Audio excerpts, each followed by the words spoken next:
महात्मा ब्राह्मणों की पावन चरणों में प्रणाम करने के बाद हमारे बीच उपस्थित परम श्रद्धेय महंत श्री अभिराम दास जी त्यागी जी महाराज एवं आवरिया वाले भगत बाबा, हाथी वाले बाबा, सभी संत वृंद ब्राह्मणों के चरणों में प्रणाम करने के बाद छठे दिन की कथा सुनने पधारे दूर दराज गांव शहर से आप सब समादरणीय भगवान के प्रिय भक्तों के चरणों में सादर वंदन करता हूं।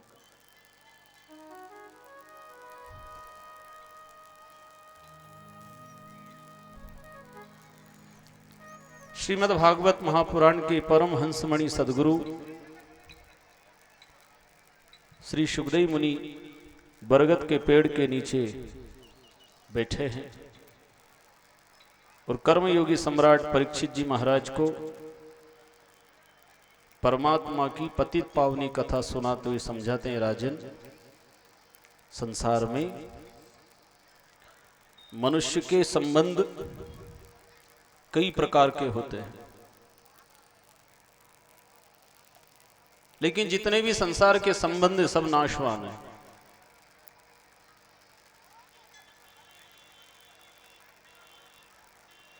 एक दिन नष्ट हो जाएंगे। मनुष्य को चाहिए ऐसा संबंध स्थापित करो जो कभी नष्ट ना हो, और वह संबंध है ईश्वर से। हम ईश्वर के अंश हैं। ईश्वर अंश, जीव अविनाशी। संसार विनाशी है और संसार के जितने भी नाते रिश्ते हैं एक ना एक दिन जरूर छूटेंगे, और छूटेंगे नहीं तो टूटेंगे, सदा रहने वाले नहीं है। और लौकिक संबंध जब छूट जाते हैं, टूट जाते हैं, कितनी वेदना होती है, कितना दुख होता है। बाप बेटे का संबंध है, लेकिन अगर बाप से बेटा अलग हो गया है, दुख होता है। मैंने इसको पढ़ाया लिखाया होशियार किया और आज बेटा मेरे से अलग हो गया। क्यों? संबंध तोड़ दिए।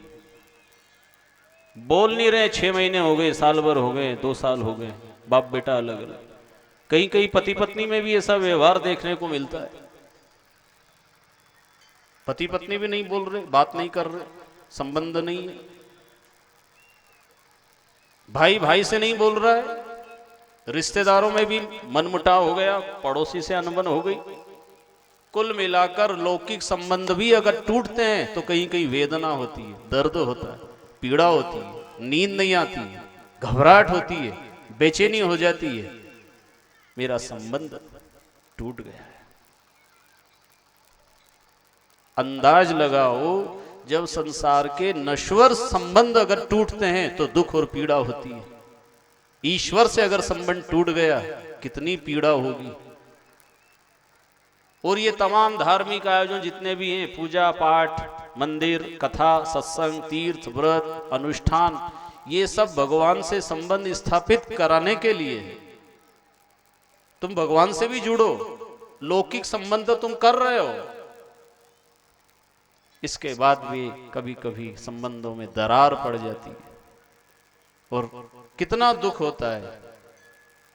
ऐसे महात्माओं ने आत्मा का संबंध परमात्मा से कैसा ये उन्हें अनुभव किया। और जब संसार के संबंधों का हमें अनुभव है, लेकिन आत्मा का संबंध परमात्मा से इसका हमें अनुभव नहीं है। क्या संबंध है आत्मा का परमात्मा से? और ये संबंध का ज्ञान कराने के लिए सत्संग हुआ करता है। सत का संग करो। हमने मकान से संबंध बनाया, मकान मेरा है, ये जमीन मेरी है, ये गाड़ी मेरी है। जड़ वस्तु से हमने संबंध जोड़ लिया। मोटरसाइकिल चोरी हो जाए कितना दुख होता है, जबकि वो लोहे की है, लेकिन मेरा संबंध उससे था। मोटरसाइकिल का आपसे कोई संबंध नहीं है, वो उस पे कोई भी बैठे तो वो मोटरसाइकिल उसके साथ ही चली गई। वे थोड़ी से मैं एक ही हूं। मकान, रकम, कपड़े, धन, जमीन, जायदाद, ये जड़ वस्तु है, लेकिन इससे हमारा ऐसा संबंध हो गया है हम छोड़ना नहीं चाहते, जबकि हम चेतन हैं, हम जड़ नहीं है। जो जड़ से संबंध हमने जोड़ लिया। हमारा संबंध भगवान से है। लौकिक व्यवहार भी अगर टूटते हैं, इसका भी दोष लगता है, पाप लगता है और उसकी सजा मिलेगी। जैसे कहीं तलाक दे दिया जाता है, कहीं बाप से बेटा नहीं बोल रहा है, कोई बहू अलग है सास ससुर से, कोई भाई अलग हो गया भाई से, कोई मित्र ने मित्रता निभाई और बीच में तोड़ दी। कुल मिला करके जो भी संबंध हमने बनाए और किसी को भरोसा दिया है और उसको आध बीच में अगर छोड़ दिया है, मझधार में छोड़ दिया है, उसको धोखा दे दिया है और वो दुखी है, परेशान है, बिलख रहा है, उसकी आत्मा इतनी बद्दुआ देगी कि उसका परिणाम गलत निकलेगा। ये कथाएं हमें जीना सिखाती है कि मैं कहीं भूल तो नहीं कर रहा हूं, मैंने कहीं गलती तो नहीं करी, मैंने किनसे संबंध बना लिए, किनसे मेरा संबंध था। सुखदेव मुनि राजा परीक्षित जी को यही बात समझाते, राजन आज छठा दिन है और तुम्हारी आत्मा का संबंध परमात्मा से हो, ऐसी कथा मैंने सुनाई। जैसे शरीर में आत्मा है, लेकिन आत्मा का संबंध शरीर से नहीं है। ये समय आएगा शरीर को छोड़ के चली जाएगी, इसलिए शरीर का संबंध संसार से है और आत्मा का संबंध परमात्मा से। तो शरीर को संसार में लगाओ, लेकिन आत्मा को संसार में नहीं फंसाना है। संसार जड़ है, तो शरीर भी जड़ कहा इसको भी। क्षिति जल पावक गगन समीरा, पंच रचित या अधम शरीरा। तो शरीर का संबंध संसार से रहे और आत्मा का संबंध परमात्मा से। हम सबको भी ऐसा करना है। आप इतनी दूर घर से चलकर आए, आपका परमात्मा से रिश्ता है, और ये आजकल 2 4 10 साल का नहीं है, कई जन्म जन्मांतर, युग युगांतर, कल्प कल्पांतर के संबंध हमारे ईश्वर से बने हुए हैं, हमें पता नहीं है। लेकिन मनुष्य योनि में इसका अनुभव किया जा सकता है कि हाँ, आत्मा परमात्मा की है। इसलिए हर धर्म में, हर धर्म गुरुओं ने ईश्वर की आराधना उपासना की बात की कि तुम्हारा सच्चा संबंध अगर है तो ईश्वर से है। आज भी जिनके संबंध हैं और टूट जाते हैं, कितना दुख और दर्द होता है, वेदना होती है, उनकी पीड़ा वही जानेंगे। तो कई माताएं, कई भाई, कई पिता, इनके जो आपस में संबंध टूटते हैं ना, बड़ा दर्द होता है, दुख होता है। तो ये लौकिक संबंधों को अगर हम निभाना सीख गए हैं, इनमें अगर हम सुख शांति से रहना सीख गए घर परिवार में, तो निश्चित मानना भगवान से भी आपका संबंध हो जाएगा। क्योंकि इनकी अगर आत्मा दुखी है तो आत्मा सो परमात्मा है। और परीक्षित जी को सुखदेव मुनि ने यही बात समझाई कि राजन, आत्मज्ञान के समान संसार में कोई ज्ञान नहीं है। और जब आत्मज्ञान हो जाता है तो दूसरे की आत्मा का भी दुख दर्द को समझने लग जाता है। इसलिए आत्मज्ञानी महापुरुषों की जरूरत होती है। और सुखदेव मुनि जब राजा परीक्षित जी को मिले, उन्होंने यही बात बताई, राजन घबराओ नहीं, मैं तुम्हें परमात्मा की महिमा सुना करके, उनके गुणानुवाद सुना करके, तुम्हारा संबंध परमात्मा से कैसा है ये तुम्हें मैं बोध करा दूंगा। लौकिक संबंधों का भी जब ज्ञान कराया जाता है, ये पति, ये पत्नी, ये माँ, ये पिता, ये भाई, ये भौजाई, ये मामा, ये मामी, ये सारे संसार के रिश्ते नाते को भी हम मर्यादा पूर्वक पालन करते, निभाते हैं। और जैसा बने निभाने का प्रयास करना चाहिए। माना कि कहीं कहीं कठिनता है, कहीं कहीं निभाना बहुत मुश्किल हो जाता है, लेकिन अपने कर्तव्य से, अपने दायित्व से अगर हम विमुख होते हैं तो इसका भी दोष लगता है। जिस तरह से फूल कांटों के बीच में रहता है, आप ये देख रहे हैं गुलाब का फूल है, लेकिन कांटों के बीच में ही पैदा हुआ बेचारा। इस डाली में कांटे ज्यादा है, फूल कम है, लेकिन फिर भी फूल उन कांटों के बीच में रह करके हमें शिक्षा देता है। फूल जब हाथ में लेके भगवान तक जाओ तो भगवान भी कहता है फूल से कुछ अकल ले लेना हो, ये फूल भी कांटों के बीच में रहता है, उनका साथ छोड़ के जाएगा भी तो कहां जाएगा, उन्हीं के बीच में पैदा हुआ है।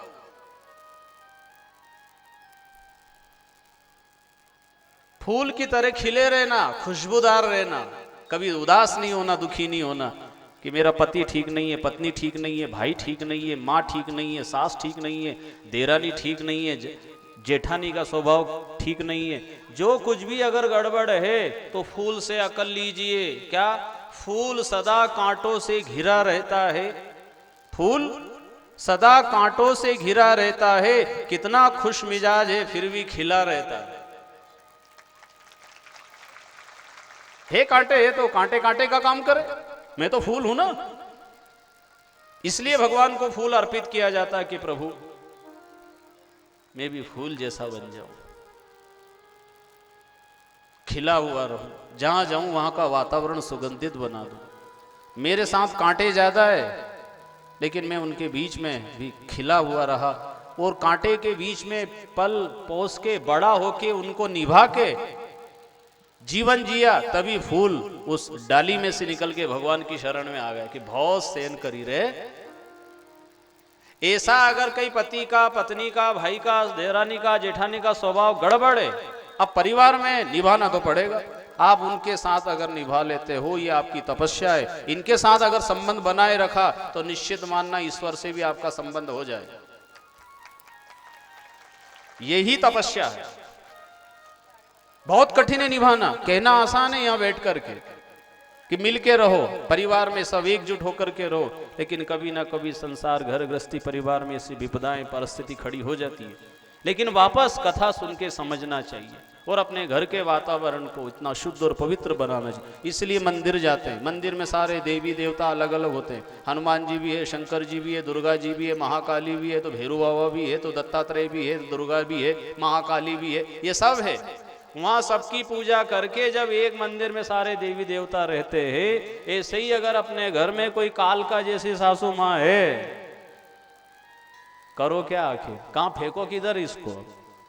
उसको भी जैसी पूजा है, को चावल चढ़ाओ, कहीं का भैरू है, कहीं का हनुमान की तरह है, अलग अलग स्वभाव वाले हैं। तो सारे मंदिरों में, तीर्थों में सारे देवी देवता का पूजन अर्चना करके, दर्शन करके यही शिक्षा लेना चाहिए माता बहनों ने और भाइयों ने भी, कि घर के परिवार के सदस्यों से संबंध ऐसा बनाओ जैसे हम 33 करोड़ देवी देवता को अपना मानते हैं, तो उनकी पूजा करके अकल लेना चाहिए।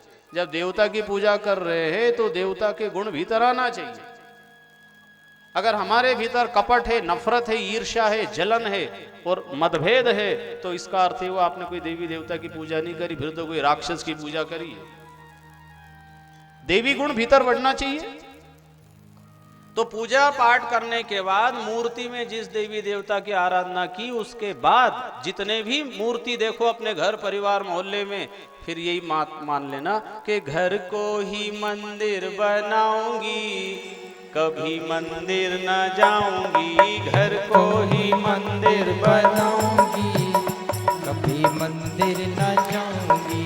घर को ही मंदिर बनाऊंगी, कभी मंदिर न जाऊंगी। घर को ही मंदिर बनाऊंगी, कभी मंदिर न जाऊंगी। घर को ही मंदिर बनाऊंगी, कभी मंदिर न जाऊंगी। घर को ही मंदिर बनाऊंगी, कभी मंदिर न जाऊंगी। घर को ही मंदिर बनाऊंगी, कभी मंदिर न जाऊंगी। घर को ही मंदिर बनाऊंगी, कभी मंदिर न जाऊंगी। सभी ताली बजा के जय हो, सभी ताली बजा के कीर्तन करेंगे। हाँ भैया, हरि बोल।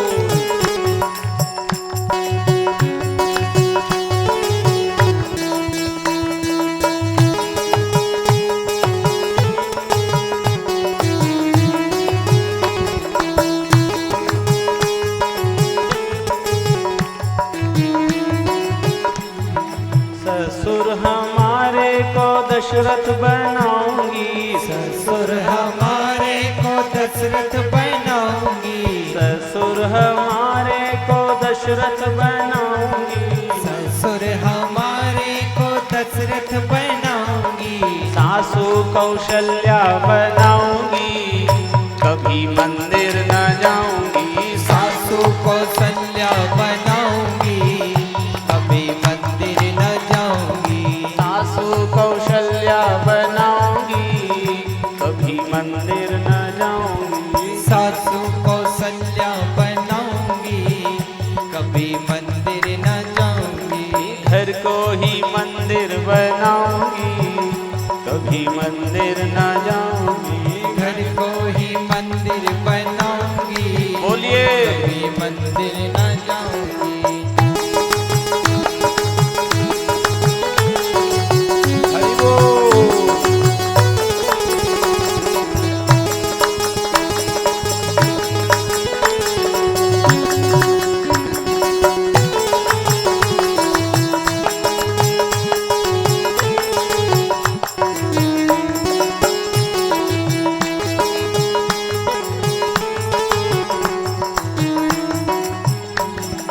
देवर हमारे को लक्ष्मण बनाऊंगी। देवर हमारे को लक्ष्मण बनाऊंगी, देवर हमारे को लक्ष्मण बनाऊंगी। देवर हमारे को लक्ष्मण बनाऊंगी। देवर हमारे को लक्ष्मण बनाऊंगी। देवर हमारे को लक्ष्मण बनाऊंगी। देरानी और मिला बनाऊंगी, कभी मंदिर न जाऊंगी। देवानी और मेला बनाऊंगी, कभी मंदिर न जाऊंगी। देरानी और मिला बनाऊंगी, कभी मंदिर न जाऊंगी।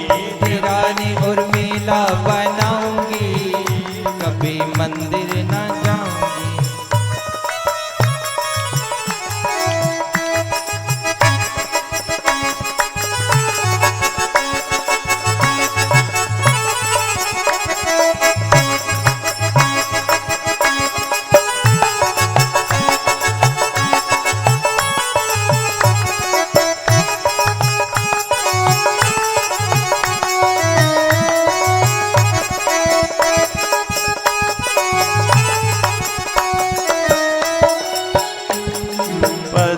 हमारे को राम बनाऊंगी। पति हमारे को राम बनाऊंगी।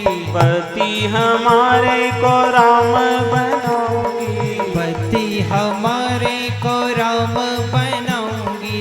मैं सीता बन जाऊंगी, कभी मंदिर न जाऊंगी। मैं सीता बन जाऊंगी, कभी मंदिर न जाऊंगी।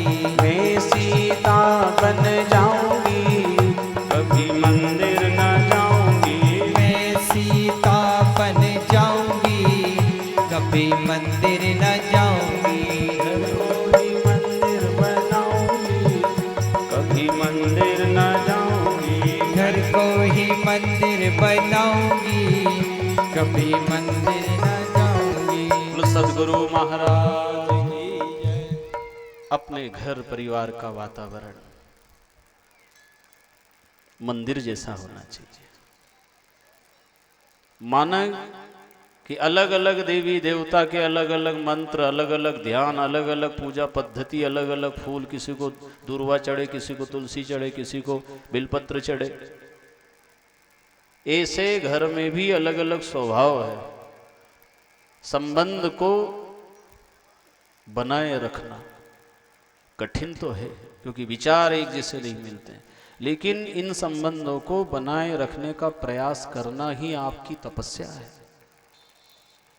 जंगल में अकेले तो कोई भी रह लेगा, कोई बड़ी बात नहीं है। परिवार के बीच में रह करके जो जीना सीख जाए, इसलिए धन्यो गृहस्थ आश्रम। गृहस्थ आश्रम सबसे श्रेष्ठ है। इसमें गरीबी, अमीरी, अपमान, बुराई, कितनी दिक्कत, संकट, महंगाई, तेरा मेरा समाज, सब का ध्यान रख के जब मनुष्य जीता है, इसलिए उसकी महिमा को सबसे अधिक बताया।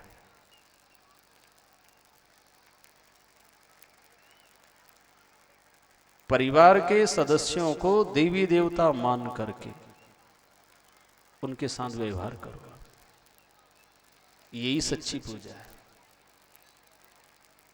मंदिरों में बहुत माथा टिकाया, बहुत पूजा करी, बहुत चढ़ावा चढ़ाया, लेकिन घर में अगर शांति नहीं और परिवार के सदस्यों में मित्रता नहीं है, प्रेम भाव नहीं है, तो फिर बेकार है अपनी पूजा पाठ।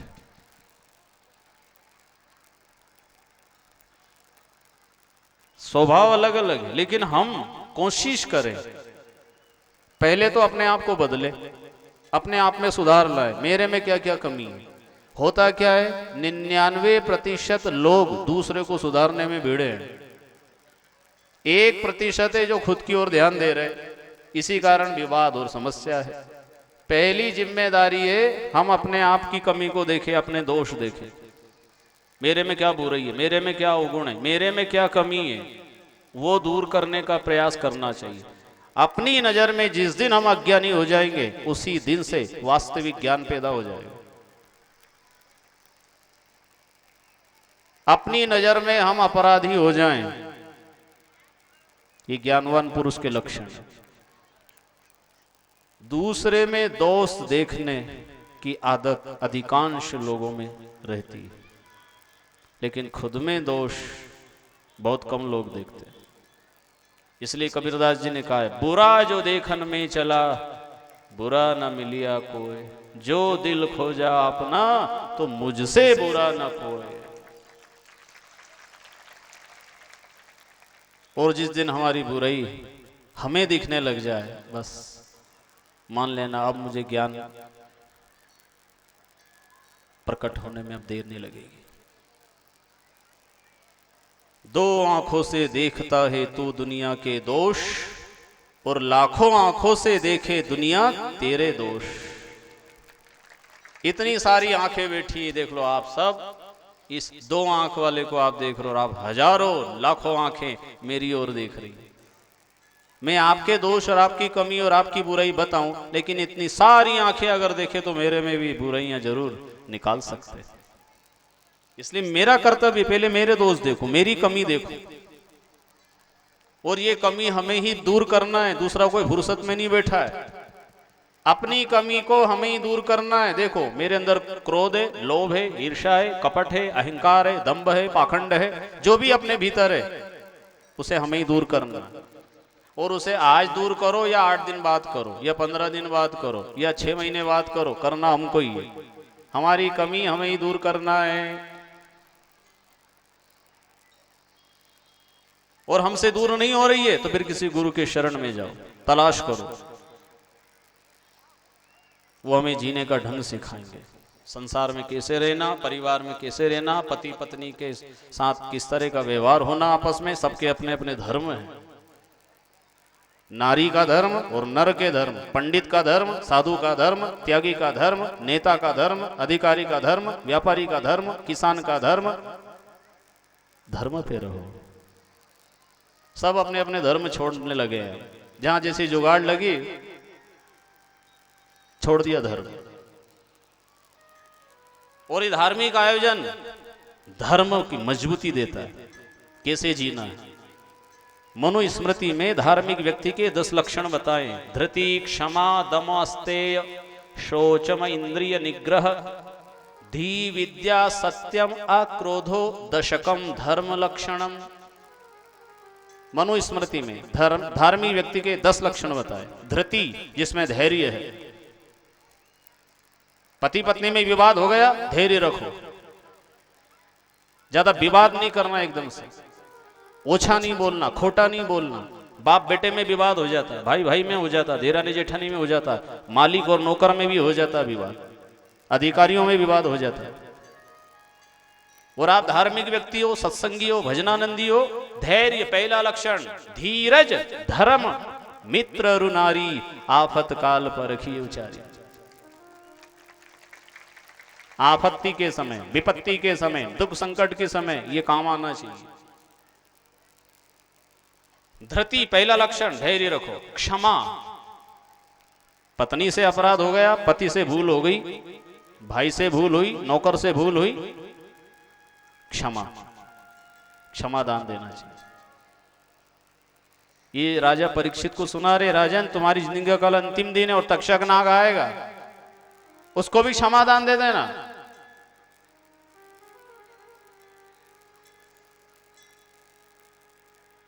क्षमा गुण है, ये गुण होना चाहिए। धृति, धैर्य गुण है ये, और ये गुण सहज में नहीं मिलते हैं। ऐसी कई जगह दूर दूर तक जाना पड़ेगा, किराया, खर्चा, समय, भूख, प्यास, ठंड, गर्मी सहन करना पड़े, तब ये सद्गुणों की वृद्धि होती है। आज इतनी दूर दूर से आप सब भाई लोग आए हैं, कमाने आए हैं। आज हमारे ग्राम से, संदलपुर से आदरणीय विष्णु प्रसाद जी राठौर, मांगीलाल जी सारण, हमारे गांव से भी पधारे कई भाई लोग, और आप सब चिचोली, बैतूल, आसपास के गांव, बहुत सारे नाम की लिस्ट भी आई है कि यहाँ लगभग 50 गांव से ऊपर के भाई लोग, माता बहनें आए। कोई पैदल चल चल कर आए, 10-10 किलोमीटर, 20-20 किलोमीटर की दूरी, कोई बीजादही से आए हैं, कोई साइकिल से आए, बैलगाड़ी से आए, पैदल आए। क्यों आए? भगवान के गुणानुवाद, भगवान की महिमा सुन करके वो सारे गुण हमारे भीतर प्रवेश करें। और सद्गुण जब भीतर बढ़ जाते हैं तो अवगुण को जगह ही नहीं मिलेगी भीतर घुसने की। मतलब गुणों से ऐसे भर जाओ, गैप नहीं होना चाहिए। अगर थोड़ी भी गैप रही है, जैसे अलमारी नहीं लगाई और खुला रह गया अगर साकल, तो बिल्ली भरा जाएगी, दूध पी जाएगी। और यहाँ कई बैठी जिनके घर का दूध पी गई बिल्ली ने, बस जरा गैप छोड़ी। बिल्ली तो देख रही है कि 4-4 भैंस बंधी है तो यहीं रहूं, कभी तो मौका मिलेगा। और 8-15 दिन में कभी ना कभी बिल्ली दूध पी जाती है, क्योंकि बिल्ली ने कोई भैंस थोड़ी पाली है, पर पीती है तो दूध और घी। थोड़ी भी गैप अगर मिली है, चोर घुस जाता है, बेईमान हाथ साफ कर जाते हैं। ऐसा ही अगर हमारे भीतर थोड़ी भी गैप, खाली जगह पड़ी है, तो अवगुण भरा जाएगा। इसलिए खाली दिमाग शैतान का घर है, वो वहां जाके बैठ जाए, कब्जा कर लेगा। और ये तो ठीक है साहब, जमीन मकान भी अगर कहीं खाली जगह पड़ी है ना, तो कहीं ने कब्जा कर लिया, कांटा पटक दिया है, पत्थर पटक दिया है, कचरे का घास का ढेर लगा दिया है। खाली जगह जहां भी गैप मिली है, आपसे निवेदन ये करना चाहता हूं, सद्गुणों को बढ़ाओ। सुबह से शाम तक नियम होना चाहिए, मंदिर का, पाठ का, पूजा का, जाप का, दर्शन का, कथा का, सेवा का, गौ सेवा का, माता पिता की सेवा का, प्रणाम करने का, समाज की सेवा का, मित्र का, पड़ोसी का, रिश्तेदार का, सब से जुड़े रहो और एक दूसरे की सहायता करो। यही जिंदगी का आनंद है। सद्गुण बढ़ाइए अपने घर जीवन में, ताकि अवगुण को गेप ना मिले। जो रहीमदास जी ने बहुत अच्छी बात कही है, जो रहीम उत्तम प्रकृति तो का करी सकत कुसंग, ए चंदन विष व्यापत नहीं लिपटत रहत भुजंग। अगर हमारी प्रकृति उत्तम है, अच्छी जगह बैठते हैं, तो अगर शराबी के साथ भी बैठे और वो शीशा भी अड़ाए तो आप नहीं पियोगे, और बल्कि उससे कहोगे तू छोड़ दे। और कई बैठे हैं यहाँ जिन्हें छोड़ा दिए। और अभी हमारे त्यागी महाराज श्री ने भी बात कही कि बीड़ी, तंबाकू, गुटखा, पाओ जो नशा करते हैं वो छोड़ो, तो कई भाइयों ने हाथ उठाए हैं। अब हाथ उठाए तो खाली ये नहीं कि बीड़ी छोड़ के सिगरेट शुरू कर दे, हाँ, नहीं तो कई अकलवर धरे। उन्हें मैंने बीड़ी के लिए हाथ ऊंचा कर, अभी सिगरेट का हाथ थोड़ी करे थे। और भी कई सिगरेट छोड़ के अगर हो सकता कोई गांजा शुरू कर दे, और फिर उससे और ऊंची वाली चीज मिले आजकल तो वो शुरू कर दे। नशा कोई सा नहीं होना चाहिए, व्यसन छोड़ना है। तो धृति, क्षमा, दम, दमन, इंद्रियों का बलपूर्वक दमन करना। आंखों से कहो दर्शन कर, कानों से कही कथा सुन, जीवान से कहो नाम जप, मतलब बलपूर्वक जबरदस्ती कराओ, इनसे कहो धार्मिक व्यक्ति के लक्षण। अस्तेय, किसी पराई वस्तु को, चीज को छूना नहीं, पाने की इच्छा नहीं रखना। जैसे आप सब यहाँ आ गए और कई के घरों में बाहर अनाज की बोरी, सोयाबीन की बोरी पड़ी और कोई समझ ले ये सब कथा में ले गए, अरे धर लो। चोरी, मन से भी चोरी करने का पाप लगता है, चाहे पुलिस की पकड़ में ना आए कोई। अस्तेय का अर्थ क्या? मन से भी पराई वस्तु को पाने की इच्छा नहीं रखना। शौच, पवित्रता, बाहर और भीतर की पवित्रता। इंद्रिय निग्रह, इंद्रियों को अपने संयम में रखना। धी अने शास्त्रों का अध्ययन करो, पुस्तकों का अध्ययन करो और विद्वान बनो। सबको विद्वान बनना है। पंडितों का, साधुओं का, महात्माओं का ठेका नहीं कि वही पढ़े और वही विद्वान बने। आप सब जितने भाई बैठे हैं सबको विद्वान बनना है, सबको ज्ञानवान बनना है, सबको शास्त्रों का अध्ययन करना है। जिससे जैसा बने, जितना बने, और कुछ ना भी आए तो भगवान के नाम में सब मिला हुआ है। नाम लिया तिन जान लिया सकल शास्त्र का भेद, और बिना नाम नरक गया पढ़ पढ़ चारों वेद।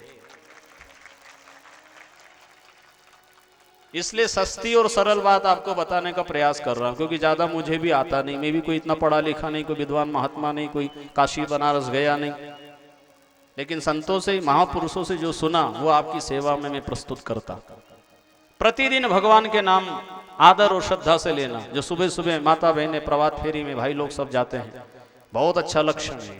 एक समय आएगा जब इनके यहाँ कोई ना कोई ऐसा विद्वान और ऐसा ज्ञानवान और ऐसा धार्मिक कोई ना कोई जरूर प्रकट होगा, क्योंकि हमारे संतों ने, हमारे महापुरुषों ने ईश्वर की महिमा का बड़ा अनुभव किया और उन्होंने हमें भी ये बात समझाई। इसी तरह से विद्यावान सबको बनना है। सत्यम, सत्य का पालन करना, कभी झूठ का सहारा नहीं लेना चाहिए। अक्रोध हो, कभी क्रोध नहीं करना। बिना कारण, बिना मतलब क्रोध करने से, गुस्सा करने से पुण्यों का नाश होता है। गीता में श्री कृष्ण जी कहते हैं, क्रोधात भवति सम्मोह, सम्मोहात स्मृति विभ्रमः, स्मृति भ्रंशात बुद्धिनाशो, बुद्धिनाशात प्रणश्यति। बुद्धि का नाश होने के बाद मनुष्य का नाश हो जाता है। इसलिए क्रोध नहीं करना। क्रोध सीधा बुद्धि पे अटैक करता है, और बुद्धि जब बिगड़ती है तो अच्छे अच्छे ज्ञानवान भी पागल जैसा काम करते हैं। कभी कभी पढ़ा लिखा भी समझदार गुस्से में ऐसा बोल देता है, बाद में लोग कहते हैं अरे इनको तो ऐसा नहीं बोलना था, ये तो समझदार थे, ये तो पढ़े लिखे थे रे। पर क्रोध जब आता है तो बुद्धि काम नहीं करती, तो ऐसे शब्द का प्रयोग कर देता है, कभी माँ के सामने, कभी बाप के सामने, कभी गुरु के सामने, कभी किसी नेता के, अधिकारी के सामने अपशब्द बोल देता है। क्रोध में मर्यादा का उल्लंघन कर देता है और उसका फिर परिणाम गलत निकलता है। इसलिए सद्गुणों से हमें परिपूर्ण होना है, ताकि दुर्गुण हमारे भीतर भराए नहीं। इसलिए वो एक स्तुति प्रार्थना स्कूलों में अध्यापक कराते हैं, क्या?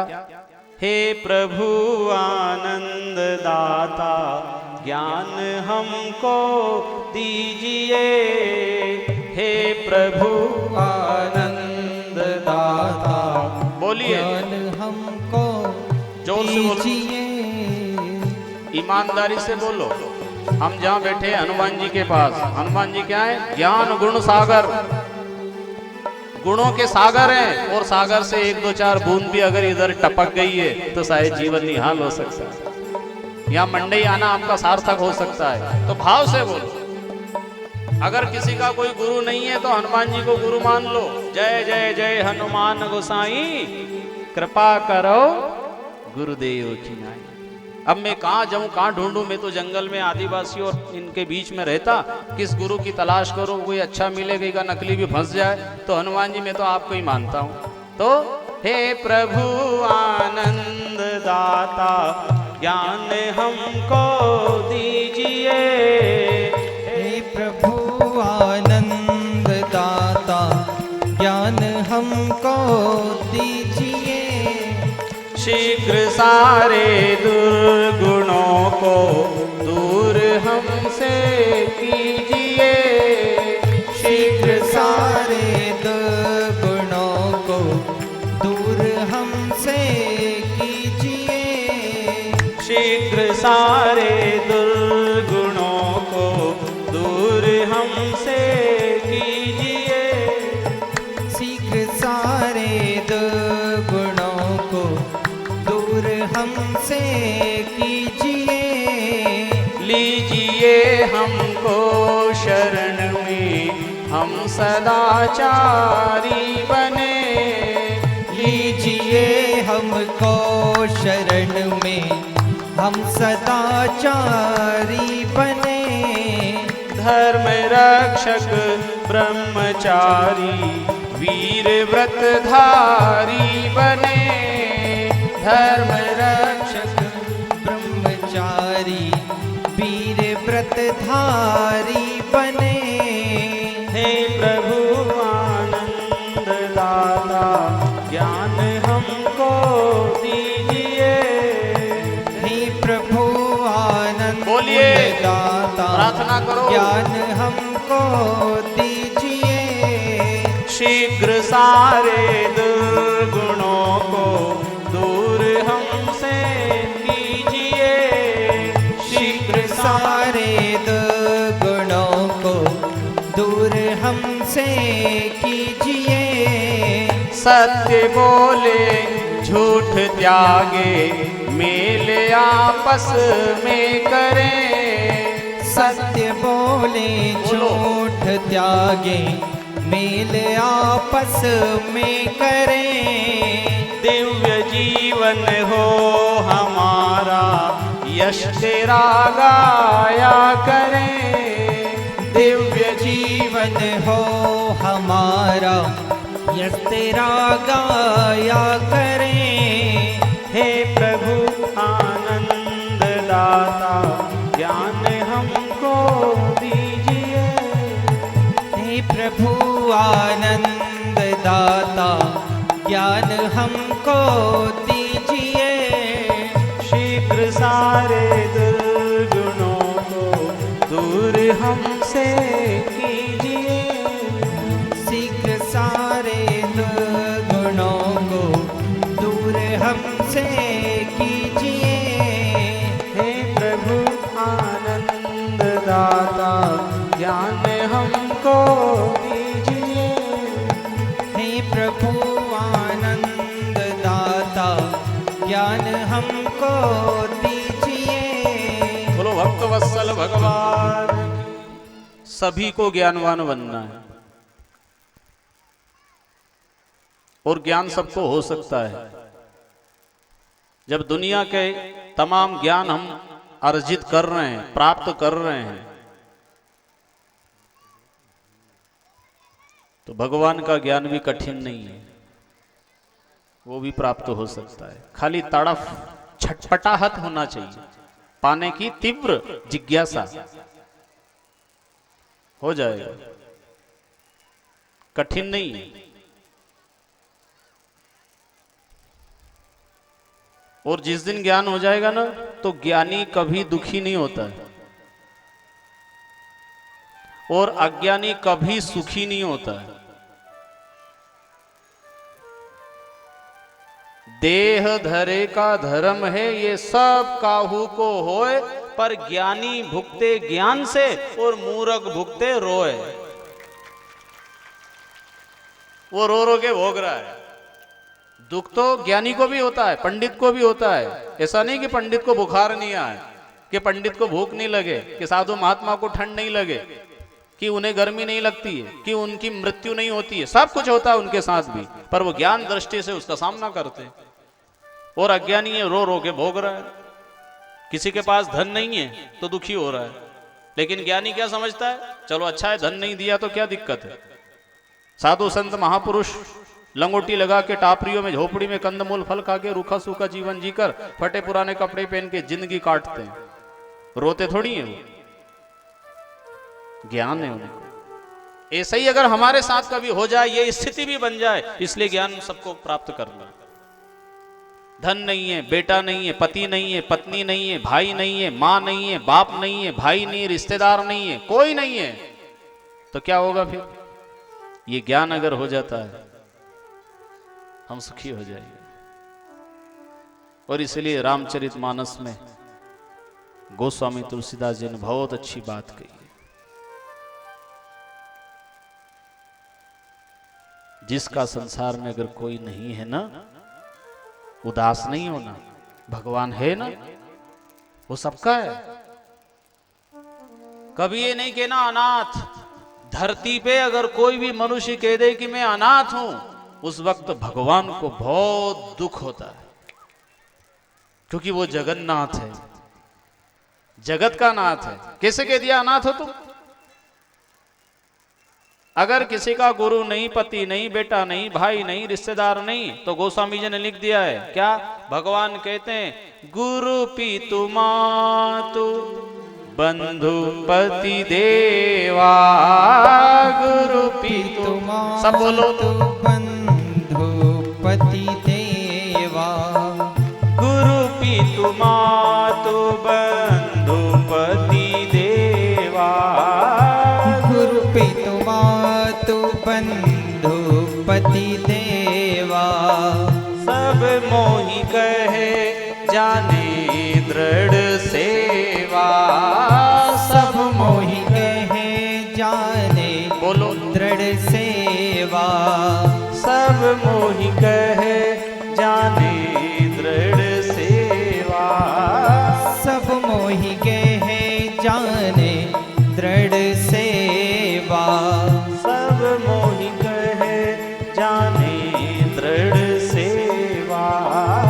सब मोहि कहे जाने दृढ़ सेवा, सबके ममता ताग बटोरी, सबके ममता ताग बटोरी, सबके ममता ताग बटोरी, सबके ममता ताग बटोरी, मम पद मन ही बांधी वर डोरी, मम पद मन ही बांधी बर डोरी, मम पद मन ही बांधी वर डोरी, मम पद मन ही बांधी बर डोरी।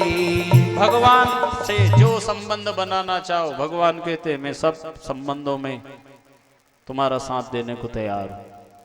इसलिए प्रार्थना करते ना, त्वमेव माता च पिता त्वमेव।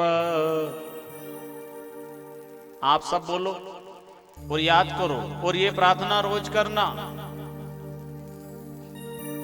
कि ना भगवान मेरे तो यूं संसार में रिश्ते नाते है ही, लेकिन मैंने सुना है कथा में कि असली रिश्ता तो आपसे ही है, क्योंकि जगत के रिश्ते नाते झूठे हैं और देर सवेर ये जरूर छूटते हैं, और कई छूटते हुए संबंध देखा है और कैसे उनके जीवन में दुख और तकलीफ परेशानी आती है। इसलिए भगवान शायद इनसे अगर छूटे तो मैं इधर पहले सेटिंग करके तो रहूं, ताकि इधर से छूटे तो बना हुआ तो रहे तैयार। ये तो एन मौके पे जाओ तो हो सकता वो भी फिर लात की देगा कि अब आया रोता रोता। पहले से संबंध बनाओ एडवांस। इसलिए प्रार्थना रोज करेंगे। आज अभी सब साथ में बोलेंगे एक स्वर में जोर से, ताकि हनुमान जी महाराज सुन ले और हनुमान जी राम जी तक पहुंचा दे। त्वमेव माता च पिता त्वमेव, त्वमेव माता जोर से, च पिता त्वमेव, त्वमेव बंधु च सखा त्वमेव, त्वमेव बन्धुश्च सखा त्वमेव, त्वमेव विद्या द्रविणं त्वमेव, त्वमेव विद्या द्रविणं त्वमेव, त्वमेव सर्वं मम देव देव। त्वमेव सर्वं मम देव देव। ये प्रार्थना रोज करो भगवान। तुम ही मेरे माँ, तुम ही मेरे पिता। और जो मेरे माँ पिता पत्नी भाई हैं वो आपके ही रूप में मेरी माँ है, आपके ही रूप में मेरे पिता हैं, आपके ही रूप में मेरी पत्नी, आपके ही रूप में मेरा पति, आपके ही रूप में मेरा बेटा है। सबको भगवत बुद्धि से देखेंगे तो सुख से रहेंगे और फिर वो काम भी अच्छा करेगा, पति भी, पत्नी भी, भाई भी, बाप भी, बेटा भी। जब भगवान के स्वरूप को मान करके उनका आदर करोगे श्रद्धा से, निश्चित रूप से उनसे भी सुख वैसा ही मिलेगा जैसा भगवान से मिलता है।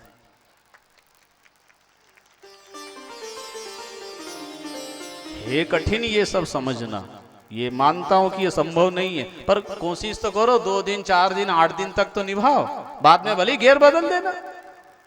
भाई कथा सुनी है कि भैया ऐसा रहना चाहिए, प्रयास करो। धीरे धीरे सब होता। बच्चा पैदा होते ही दौड़ने नहीं लगता है, धीरे धीरे वो चलने लगता है, घुटने घिस आता है, फिर दीवार के सहारे चलता, और बाद में तो ऐसी दौड़ लगा है कि दादाजी के हाथ नहीं आए।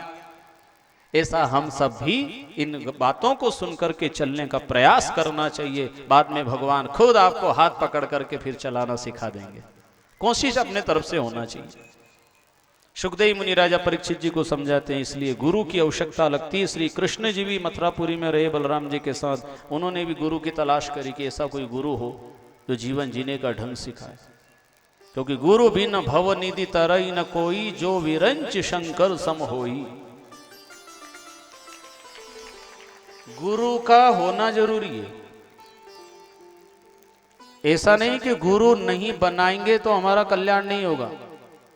बिना गुरु बनाए भी कल्याण हो सकता है। क्यों?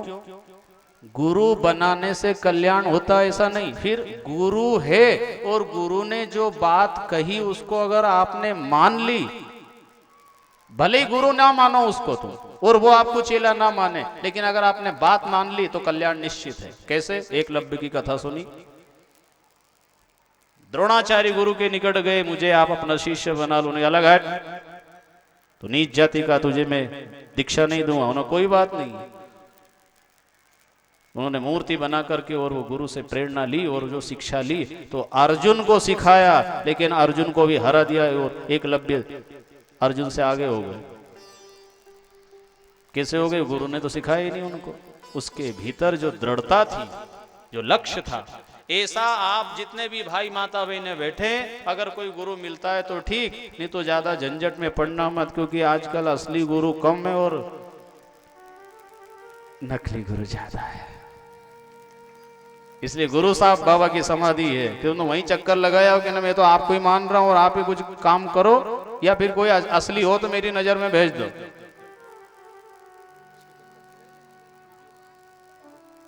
क्योंकि संसार के अंदर गुरु की महिमा तो है, ये तो सही बात है, लेकिन सच्चे गुरु मिलना चाहिए। कृष्ण और बलराम जी दोनों भाइयों ने मथुरापुरी से तलाश शुरू करी असली गुरु की। तो मथुरा से चले तो कहां, उज्जैन महाकाल की नगरी, वहां जाके मिले रे। तो रास्ते में भी मिले तो बहुत थे, लेकिन उनके भीतर भी श्री कृष्ण और बलराम जी ने जो देखा ना, तो कहीं कहीं लोभ, कहीं कहीं ईर्ष्या, कहीं कहीं कामना, कहीं कहीं कपट, कहीं कहीं द्वेष। और ये अगर गुरु के भीतर है तो वो हमारे भीतर के द्वेष और अहंकार और कपट को दूर कैसे कर सकता, जिसके भीतर पहले से ही मौजूद है। संत की पहचान क्या है? आशा तजे, माया तजे, तजे मोह और मान, हर्ष शोक निंदा तजे, तो कहे कबीर संत जान। कोई आशा नहीं रखता वो जनता से कि ये मुझे कुछ दे, मान सम्मान दे, मेरी इज्जत करे, मुझे पूछे, मुझे प्रणाम करे, मेरा पांव लगे ना। क्योंकि सच्चा गुरु लेने नहीं आता है, देने आता है। लूटने नहीं आता है जनता को, भोली जनता का धन हड़पने के लिए नहीं आता है, फिर लुटाने आता है। बटोरने नहीं आता, बांटने आता है।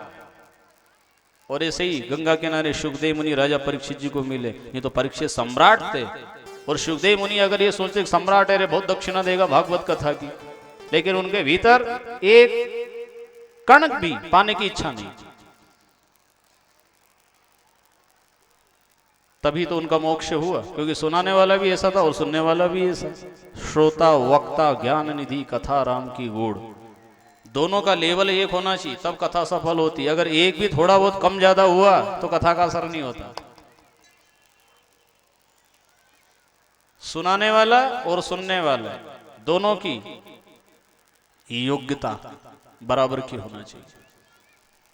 श्रोता वक्ता ज्ञान निधि कथा राम की गूढ़। उज्जैन जैसे ही पहुंचे ना, श्री कृष्ण बलराम जी और सांदीपुनि मुनि के चरणों में माथा टेक कर प्रणाम किया और कहा, गुरुवर मेरे मन में बहुत दिनों से इच्छा थी, क्या?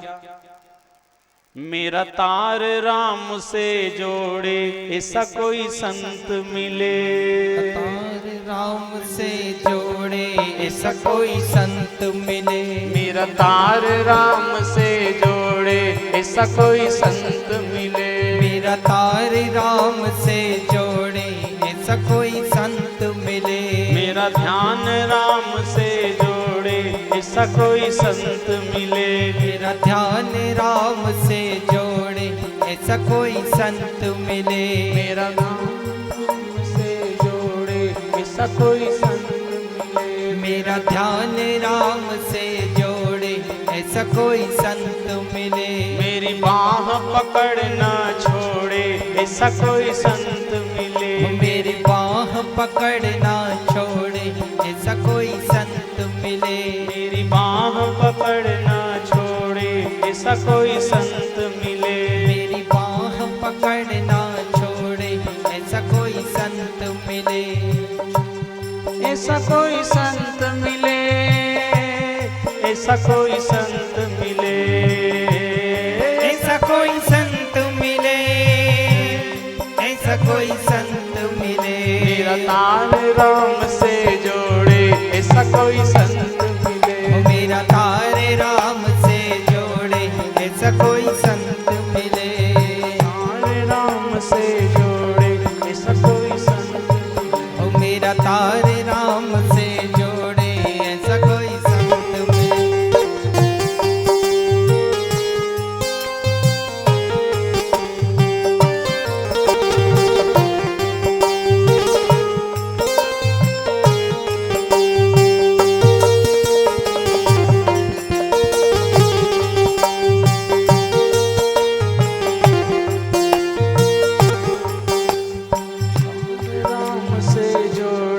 ऐसा कोई संत मिले। मेरा तार राम से जोड़े ऐसा कोई संत मिले। मैं भजन करूं दिन रात ऐसा कोई संत मिले। मैं भजन करूं दिन रात ऐसा कोई संत मिले। मैं नाम जपूं दिन रात ऐसा कोई संत मिले। मैं नाम जपूं दिन रात ऐसा कोई संत मिले। मेरे मन की अकड़ जो तोड़े ऐसा कोई संत मिले। मेरे मन की अकड़ जो जोड़े ऐसा कोई संत मिले। मेरे पाप की मटकी फोड़े ऐसा कोई संत मिले। मेरे पाप की मटकी फोड़े ऐसा कोई संत मिले। मेरे पाप की मटकी फोड़े ऐसा कोई संत मिले। मेरे पाप की मटकी फोड़े ऐसा कोई संत मिले। ऐसा कोई संत मिले, ऐसा कोई संत मिले। ऐसा कोई संत मिले, ऐसा कोई संत मिले। मेरा तार राम से जोड़े ऐसा कोई संत। ओ मेरा तार राम से जोड़े ऐसा कोई संत मिले। मेरा तार राम से जोड़े ऐसा कोई संत मिले। ओ मेरा तार राम से जोड़े ऐसा कोई संत मिले।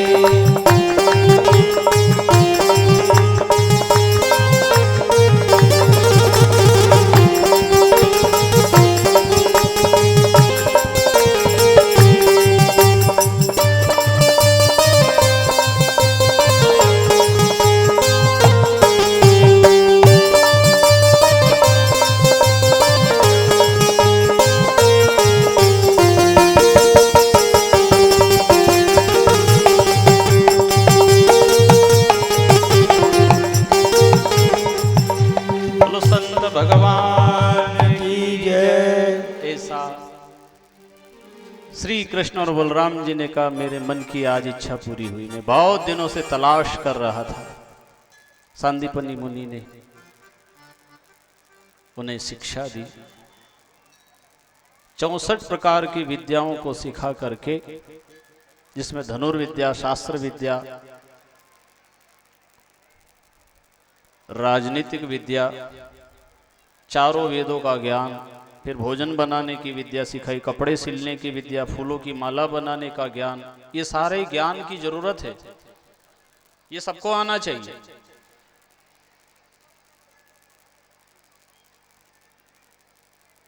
नाचना, गाना, बजाना ये भी सीखा है, इसकी भी जरूरत पड़ती है। संगीत जीवन में होना चाहिए। जितने भी भाई बेटे हैं सबको भजन गाते आना चाहिए। दोहा, श्लोक, मंत्र, चौपाई याद होना चाहिए। माता बहनों को जिस तरह से घर गृहस्थी का काम, लीपना, छापना, पोतना, रंगोली बनाना, भोजन बनाना, ये सब आता है, भाइयों को भी सीखना चाहिए। श्री कृष्ण जी ने 64 प्रकार की विद्या सब सीखी। अगर घर में कोई अड़चन है, परेशानी और काम नहीं करे तो फिर भूखे टंगे रहो या फिर ढाबा पे जाओ माथा देने। इसलिए भोजन बनाने भी भाइयों को आना चाहिए। इसलिए 8-15 दिन में आप इनसे काम लिया करो, मेरा नाम लेना मत घर जाकर। हाँ, कभी कहना ले जरा आटा गूंज जाता, भले 2-4 बार गीला होगा, पतला होगा, बिगड़ेगा, सुलटेगा, बाद में कभी तो सीखेगा। बच्चों से भी कहो, बेटियों से तो सब काम कराते ही हो क्योंकि उसको दूसरे घर जाके करना। बेटों से भी करो, कभी बाहर रहे, मान लो स्कूल पढ़ने जाए, बाहर किराए कमरे से रह रहा तो होटलों में ना खाए, अपने हाथ से बना के शुद्ध खाए। भोजन बनाना आना चाहिए, लीपना आना चाहिए, रंगोली बनाना आना चाहिए, फूलों की माला बनाना आना चाहिए, कपड़े सिलने आना चाहिए, खेती का काम आना चाहिए, जो अपने घर गृहस्थी अपने पूर्वज करते आए। ऐसा नहीं पढ़ लिख लिया और काले यूनिवर्सिटी चले गए तो फिर घास काटते नहीं आए। अगर वो घर आए तो भेजो खेत में, उसको कभी भैंस लेके भेजो कि जा खेत तरफ जा, उसे सब काम कराना चाहिए ताकि बाद में शर्म ना आए उसको। धंधा करने में, रोजगार करने में, मजदूरी करने में कभी शर्म नहीं करना। ये जो शरीर आपके बीच बैठा है, हमने भी, हमारे गांव से आए हमारे भाई श्री मांगीलाल भाई, बड़े भाई, इन सबको पता है, चने बेचते थे हम, चना बगार के। जब गरीबी इतनी थी भिक्षावृत्ति करते थे, और हमारे काका श्री बैठे हुए, इनको सारा इतिहास पता है। हमारे पूर्वज भिक्षावृत्ति करते थे, आसपास 10-20 गांव में मुट्ठी मांग कर लाते और वो अनाज, गेहूं, ज्वार, मक्का बेच के तेल, शक्कर, पत्ती लाते, स्कूल की फीस जमा करते। फिर भी खर्चा नहीं चलता था क्योंकि जमीन जायदाद नहीं, आज भी कोई जमीन नहीं, ना कोई प्रॉपर्टी पुरानी, ना पूर्वजों की कोई पूंजी है, ना कोई धंधा, ना रोजगार, कोई फैक्ट्री। फिर यही सब आप सब के बीच में बैठकर ईश्वर की चर्चा करते, यही काम है। और जो महापुरुषों ने कहा खेती करो रे हरि नाम की, तो चने बेचे थे। तो कहना ये चाह रहा हूं आपको, ईमानदारी से हक हलाल की कमाई करने के लिए, धंधा करने के लिए कभी शर्म नहीं करना। जैसे कई भाई है, कई माता बहनें बैठी और गरीबी है, अगर दूसरे के यहाँ काम करने भी जाना पड़े तो क्या दिक्कत है कि धाड़की करना है, मजदूरी करना है, घास काट के लाना है, खंती खोदना है, बराबर मेहनत करो, कभी नहीं शर्माना। हक हलाल की कमाई करना। खून पसीने की मिलेगी तो खाएंगे, नहीं तो भक्तों हम भूखे ही सो जाएंगे। और बेईमानी की नहीं खाना। और दुनिया में आज के समय में बेईमानी और भ्रष्टाचार इतना बढ़ गया है, आदमी दिल खोल के कर रहा है। अन्यायोपार्जितम द्रव्यम 10 वर्षानि तिष्ठति प्राप्ते चैकादशे वर्षे समूलम विनश्यति। अन्याय से कमाया हुआ धन 10 साल की उसकी म्याद रहती है कि 10 साल तक रहेगा, चाहे तो इससे धर्म के काम में लगा दे, कोई धर्मशाला में लगा दे, गरीब अनाथ गौ सेवा, कोई गरीब की कन्या की शादी उसमें लगा दे, कोई बीमार है, असाध्य रोग लेके बैठा है बेचारा, पैसे खर्च नहीं कर सकता है, अन्याय से अगर कमा भी लिया है सोबत में या लेना ही पड़ता है, कहीं कहीं ऐसी भी मजबूरी है, नहीं चाहते हुए भी अधर्म और अन्याय का पैसा आता है, कोई बात नहीं, आया है ना, उसको मुकाम पे लगा दो अपनी मर्जी से, नहीं तो 10 साल के बाद वो जगह बना लेगा, या तो भीतर कोई बीमारी किडनी खराब कर देगा, कैंसर हो जाएगा और सारा पैसा अस्पताल में भरा जाएगा एक झटके में ही साहब। अन्यायों पार क्योंकि आज तक अन्यायी कभी सुखी हुआ नहीं और ना हो सकता। ये रावण, कुंभकर्ण, दुर्योधन, हिरण्यकश्यप ये नामी थे उस वक्त के, और इनकी भी बहुत चलती थी जब चली, लेकिन बाद में नाम निशान मिट गए, कोई नहीं बचा।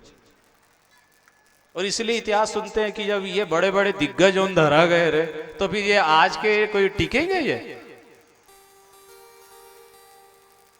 इसलिए गुरु के सानिध्य में रह करके उनके आगे अपनी सारी बुराइयों को बराबर सामने रख देना चाहिए। गुरु से नहीं छुपाना चाहिए कुछ। गुरु से और डॉक्टर से कभी भी झूठ नहीं बोलना चाहिए। जो हो और जहां जहां दुखे है वो सब खुली कह दो कि मेरे को घबराहट होती है, नींद नहीं आती है, खट्टी डकार आ रही है, या बेचैनी हो रही है, घबराहट हो रही है, या हाथ पांव झप झप कर रहे हैं। जो होए डॉक्टर को और गुरु को खुल्लम खुल्ला कह दो, इनसे नहीं छुपाना।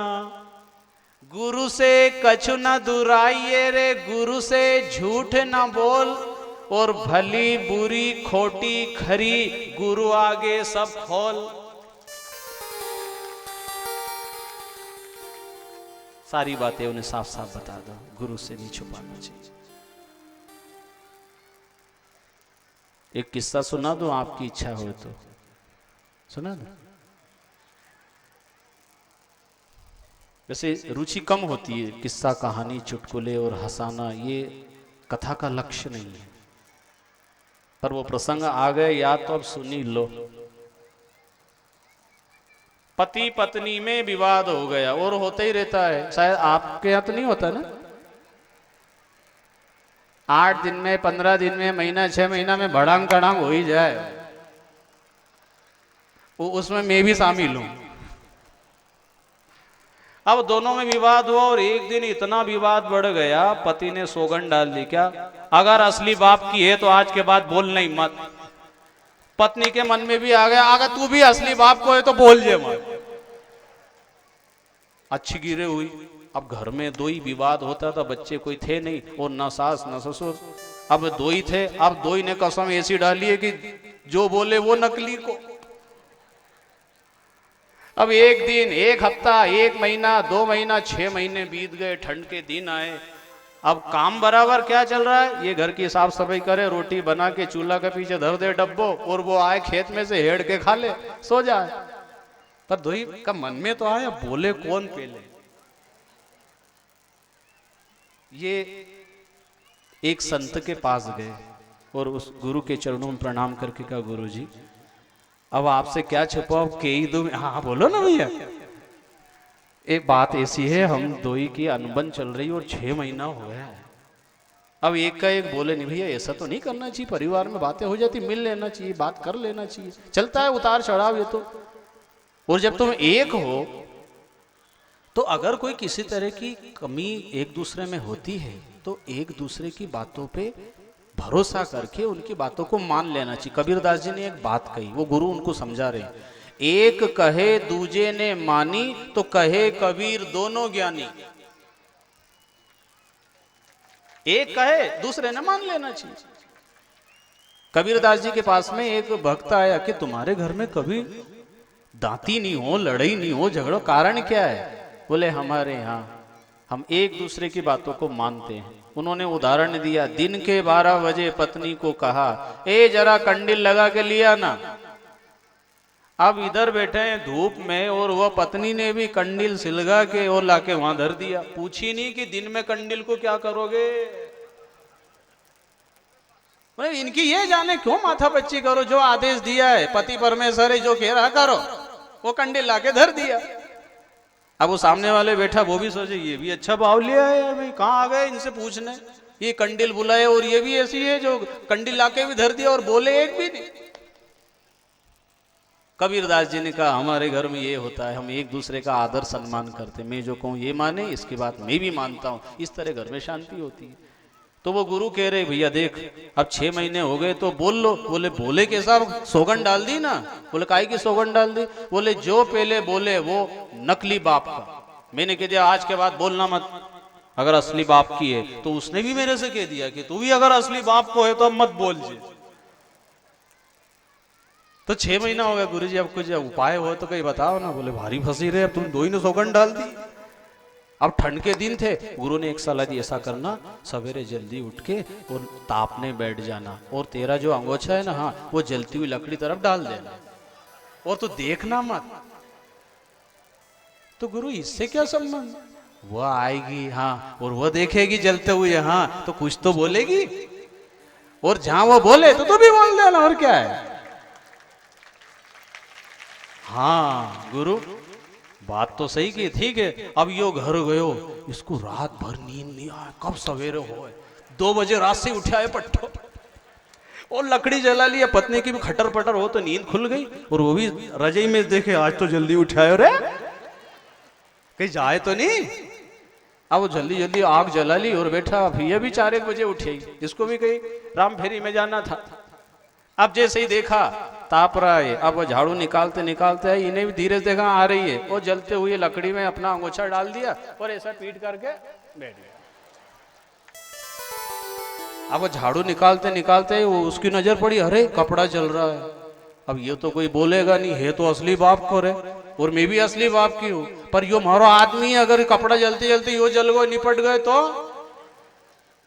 कैसे बोलना। अब उन्हें कहा पास में ही धीरे, ए ऐसा कहीं तापो जरा, अंगोछा संभाल लो। बोले अंगोछा जले तो भले ही जले, पर तू बोल तो ली।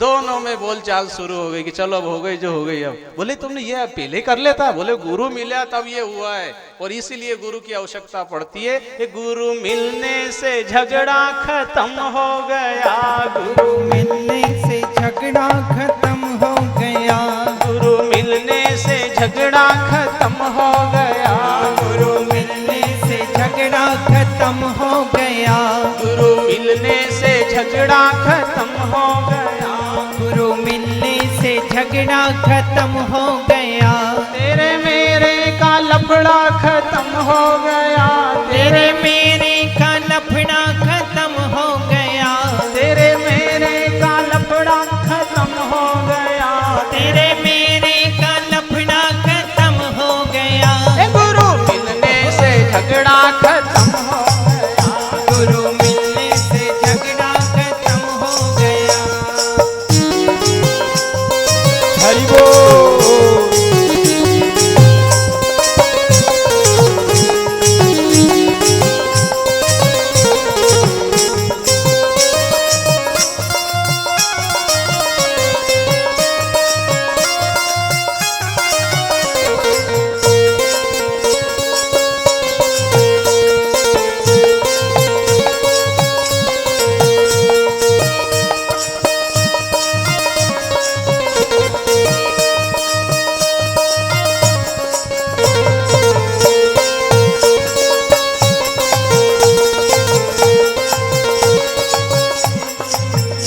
अब तक कहता था सब कुछ है मेरा मेरा, अब तक कहता था सब कुछ है मेरा मेरा, अब तक कहता था सब कुछ है मेरा मेरा, अब तक कहता था सब कुछ है मेरा मेरा, अब ये कहता हूँ सब कुछ है तेरा तेरा, अब ये कहता हूँ सब कुछ है तेरा तेरा, अब ये कहता हूँ सब कुछ है तेरा तेरा, अब कहता हूँ सब कुछ है तेरा तेरा, तेरा मेरा का लफड़ा खत्म हो गया, तेरा मेरा का लफड़ा खत्म हो गया, तेरा मेरा का लफड़ा खत्म हो गया, तेरा मेरा का लफड़ा खत्म हो गया, गुरु मिलने से झगड़ा खत्म हो गया, गुरु मिलने से झगड़ा खत्म हो गया, गुरु मिलने से झगड़ा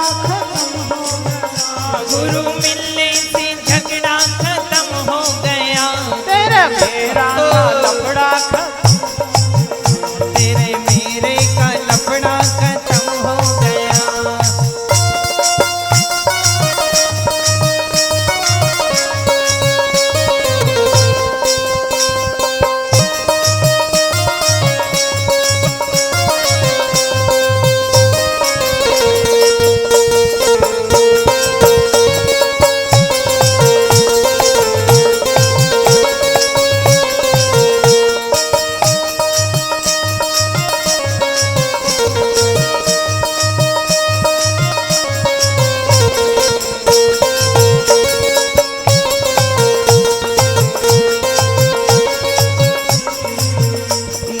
सत्संग मिला मानो सब कुछ मिला, मुझे सत्संग मिला मानो सब कुछ मिला, मुझे सद्गुरु मिला मानो सब मिल गया, मुझे सद्गुरु मिला मानो सब मिल गया, मुझे सद्गुरु मिला मानो सब मिल गया, मुझे सद्गुरु मिला मानो सब मिल गया।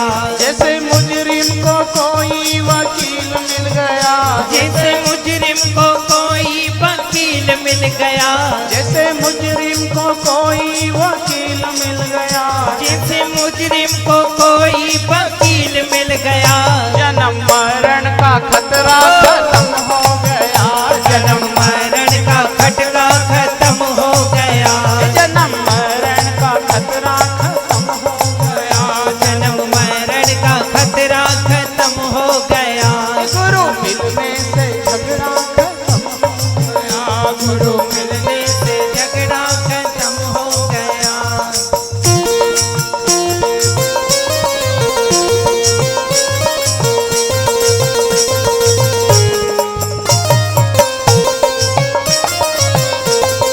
जय हो।